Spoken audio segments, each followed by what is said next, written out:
ਇਹ ਮੇਰੀ ਬੱਚੀ है, गले का मसला है, मैदे का, फेफड़े का मसला है, बीमार है, जिल्द इन्फेक्शन है।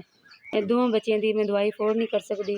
अस्सलाम वालेकुम, मेरा नाम इशरत बीबी है, मेरे को 5 बच्चियां, एक बच्चा है। तो मेरा खावन बीमार है, रक्षा चलाता सी, जो ठीक सन दिहाड़ी सही लगती सी, हुण बीमार ने, काम इतना नहीं होंदा, तो खुदे का मसला है, कमर की हड्डी का मसला है, उसकी वजह तो खर्चा हुण दिहाड़ी कदी लगती है कदी नहीं लगती। दिहाड़ी ला के तो बस अपनी दवाई लैंदे ने, घर का खर्चा बहुत मुश्किल चल रहा है। ये जी 2 बच्चियां बीमार, हर वेले अस्पताल लैके जाना हुंदा है। गले का मसला, फेफड़ियां दा ते जिंद इन्फेक्शन है छोटी बच्ची नूं।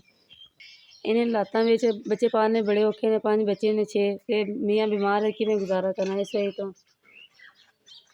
जेहड़े हाल च अल्लाह रखे, फिर भी शुक्र अदा पे करनी है, बच्चे पालने पेइयां। 2 3 4 5 बड़ी बड़ी मेहरबानी, शुक्रिया तुहाडा, अल्लाह ताला भला करे। तो मेहरबानी है तुहाडी इमदाद हुई है, बच्चों का गुजारा हो जाएगा थोड़ा जिहा। 5000 आया मेरा, तुहाडा मेहरबानी। 2 बच्चियां बीमार ने, हुण बच्चों का दवाई भी ले लांगी, तो खान पीन का भी बच्चों का कर लांगी। अल्लाह दी ज़ात तुहानूं चोखा देवे, जिवें माड़े बंदे की मदद करदे, अल्लाह होर देवे। शुक्रिया तुहाडा, मेहरबानी।